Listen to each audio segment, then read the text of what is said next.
They broke the law. This is going to be a long video, and you know what? I'm not going to apologize for it because it needs to be said. Because every one of us need to understand what nearly happened on January 6th and the months before that, the months and the weeks before that, since Joe Biden was declared the winner in the 2020 election. First things first that all of us need to understand. All three branches of the United States government at that time, when Donald Trump was still in office, were involved in an attempt to overthrow the 2020 presidential election. All three branches. For those of you who don't understand, and I'm not trying to talk to you like you're idiots, I'm just going to educate you on that.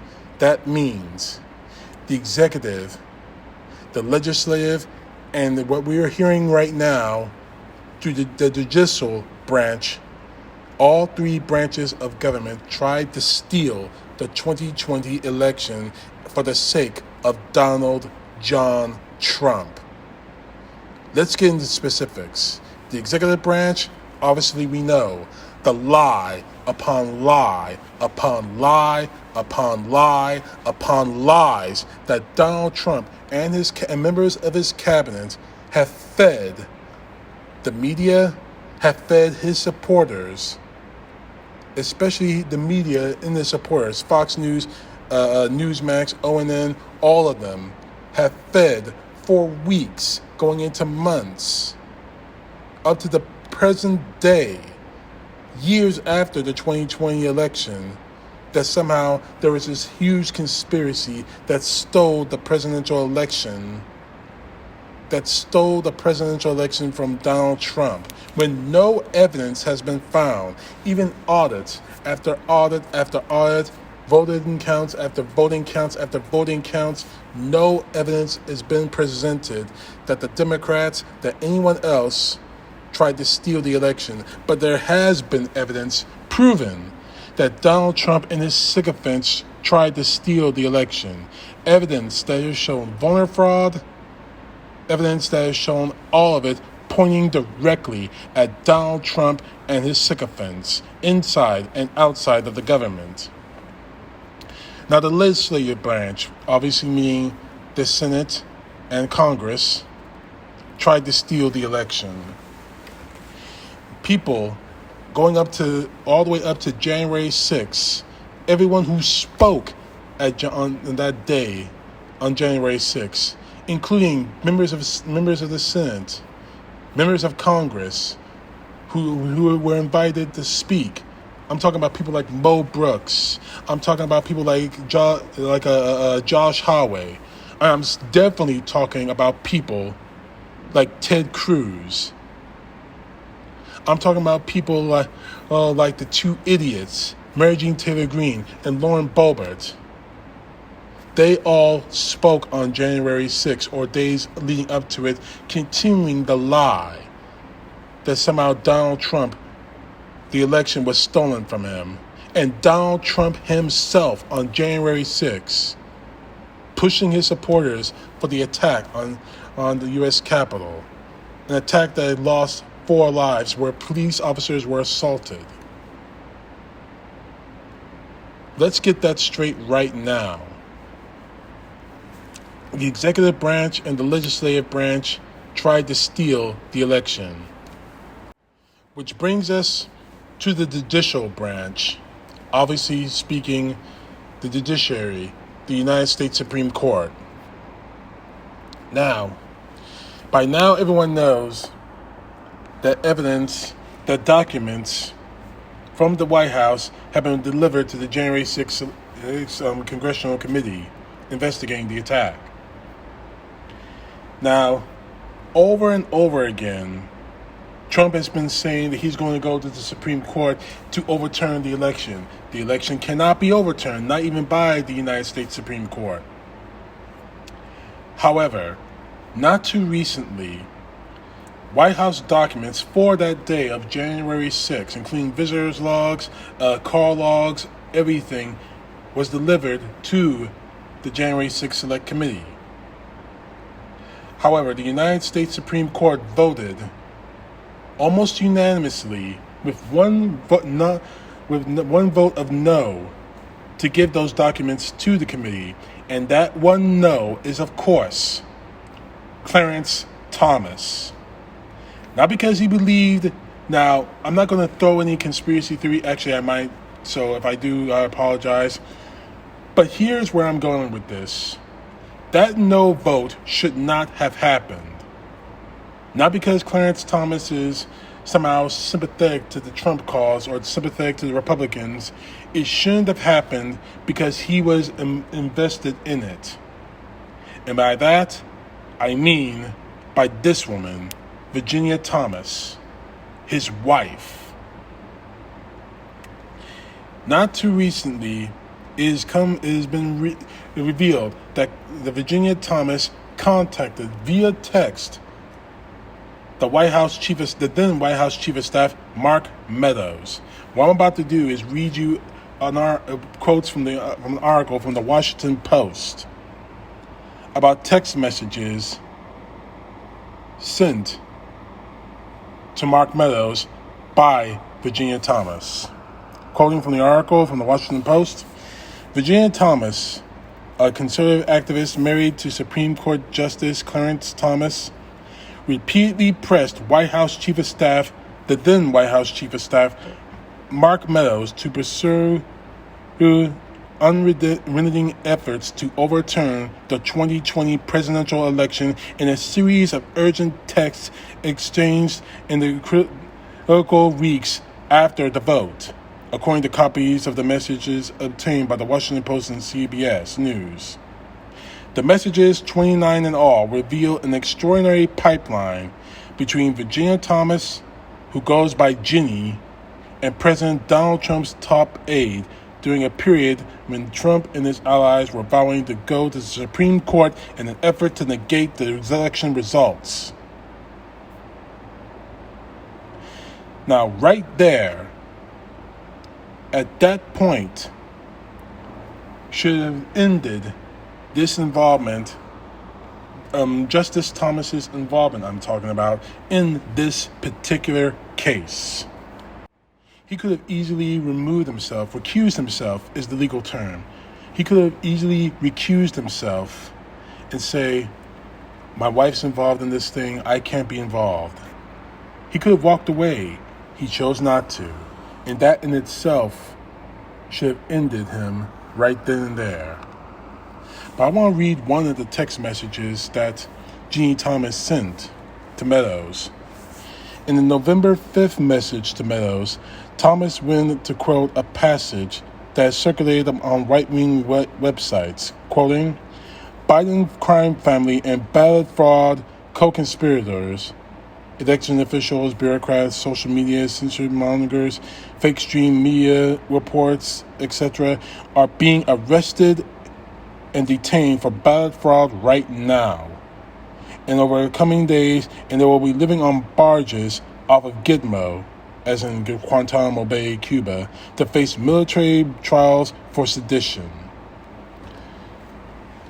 Not only is this text damaging, but no one has been arrested for that. No one is spending time in Gitmo for that, and no one has been tried for sedition on the Democrat side. Biden has not been arrested. No one in his cabinet has been arrested. Not one Democrat has been arrested. I haven't been arrested because I'm one of the ones fighting against this crap. But it gets worse. The text messages received by the House Select Committee do not include a response from Meadows. Obviously, he didn't want to respond, because the minute he does respond, in the affirmative or anyway, his ass is going before the committee. And it just keeps getting worse. The next day, on November 6th, Thomas sent a follow-up to Meadows, quoting, "Do not concede. It is time for the army who is gathering for his back." What army? What army is she talking about? Because it's damn sure not the United States Army. So what army are you talking about, Genie? Oh, you're talking. Oh, I'm guessing you're talking about the Trump supporter army, the Red Hats. Well, anyway, it's unclear that Meadows responded. On November 10th, Thomas drew a reply from Meadows. She wrote, "Mark, I wanted to text you and tell you that for days you're in my prayers." She eventually continued, urging him to say, "Help this great president stand firm," and invoking the greatest heist in our history.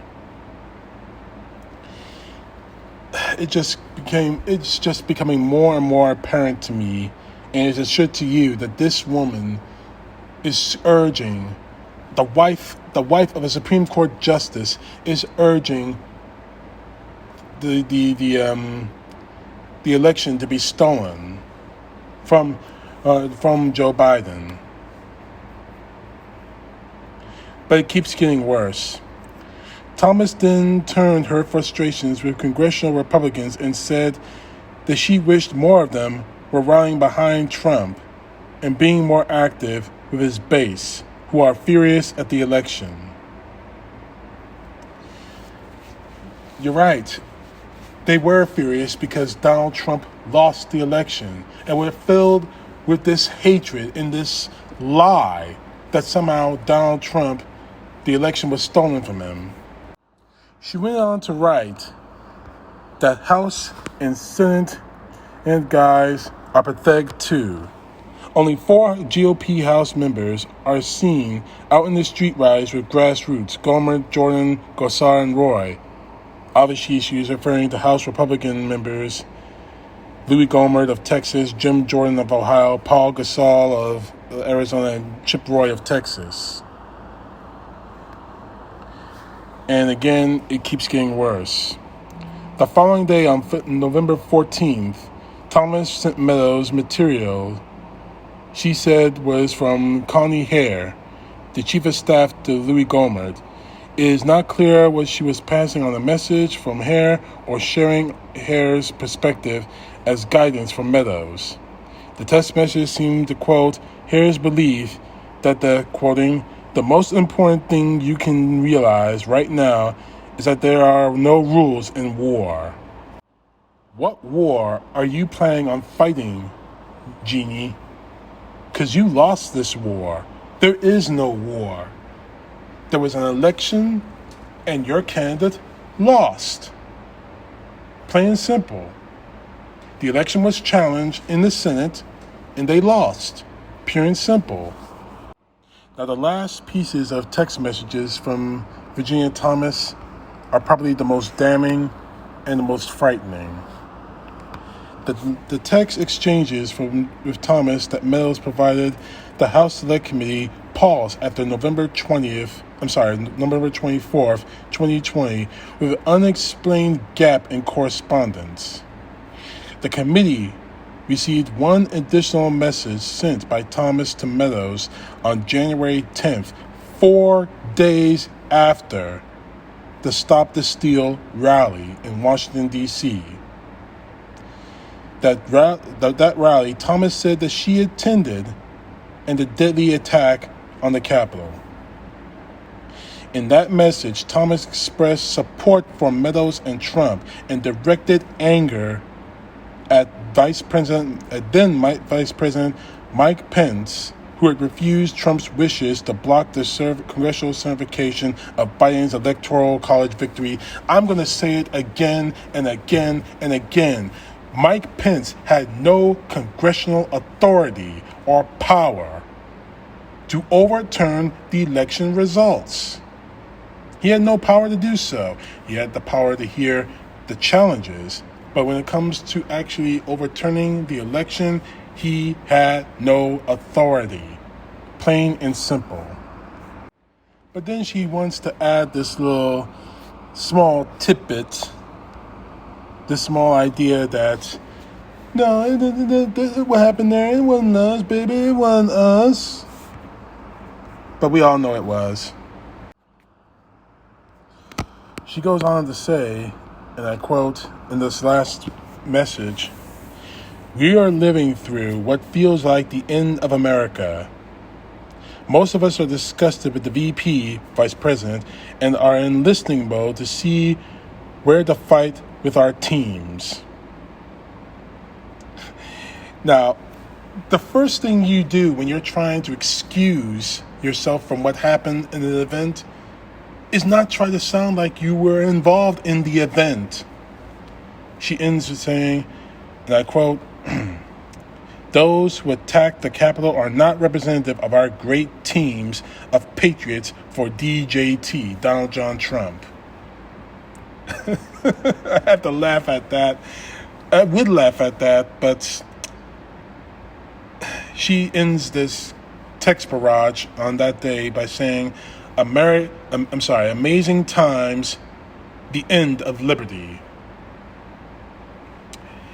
Those text messages are what should have pulled Clarence Thomas away from that case. When the case of what happened on January 6th, the messages and documents came up to the Supreme Court, he should have said, my wife's involved, I need to pull out. I need to recuse myself. He did not. He voted no. In fact, he was the sole vote against no. My surprise, considering the fact that we have 3 Trump Supreme Court justices sitting on the federal bench. He was the sole person in the Supreme Court that voted no. And we all know why. It's out there. The texts are out there. So, I'm willing to give some benefit of the doubt if he would explain why he voted no. We know we're not going to get an explanation from Clarence Thomas, but we're owed one. I'm calling for the January 6th committee to drag Genie Thomas in front of them and explain why she sent these texts. And more to the point, I am calling not only for Clarence Thomas to be questioned by the committee, I am calling for his resignation from the U.S. Supreme Court. If not, he should be expelled and impeached. Impeached, then expelled. Because these texts show, because this does not look good for him at all. It's bad for Virginia, but it's even worse for Clarence Thomas. Because he knew, because it could be argued, if I'm a prosecutor and these two are on the defense table, I could argue right now that Clarence Thomas knew what was in those documents, that he knew what his wife said. Maybe even before the documents were sent to the January 6th committee, he probably knew. He could have known that his wife was doing this. We're sending these text messages to Mark Meadows. He probably could have known. He probably knew. That is the first argument. If I'm the prosecutor in that case, I would argue Clarence Thomas knew what she said. He knew who he was talking to, who his wife was talking to.